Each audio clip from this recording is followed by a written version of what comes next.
Capture and a surrender to kick things off on this week's Perp Patrol, and that brings us to 577 cases closed since we started. Colony police say Richard Bean was picked up on unrelated charges, and the Schoharie County Probation Department says Joshua Molnar turned himself in after his Perp Patrol appearance. On to this week now. Let's see if you can help local police agencies. Albany police are after 23-year-old Akeem Butts for criminal possession of a forged instrument and unlawful possession of marijuana. He's 5'11", 145 pounds, with a tattoo of the name Arafia on his neck. You can reach Albany police at 462-8039. Colony police are trying to track down 19-year-old Elkiona Traver. They say she stole hundreds of dollars worth of property from a business in Colony Center. She's 5 foot, 130 pounds, is last known living in Albany. You can reach Colony police at 783-2754. They're also hoping you might recognize this guy, who they say has been making a living out of skimming money from people's bank accounts.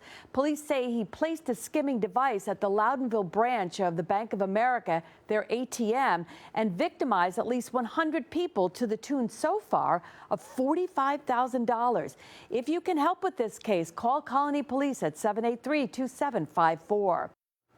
Now, all those images are on our website at cbs6albany.com, and as always, I will update the totals for you again next week.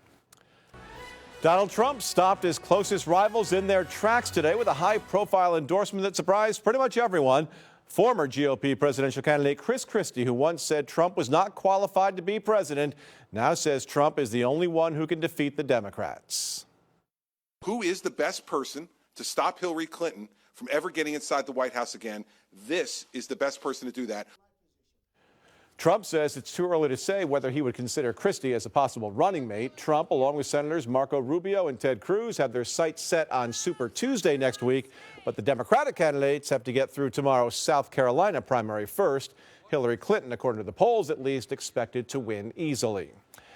To one degree or another, everyone still in the presidential race has laid claim to the notion of running as an outsider, signaling to voters they're not beholden to special interests, lobbyists, or the moneyed hands of Wall Street. Political analyst Michael Fauntleroy disagrees.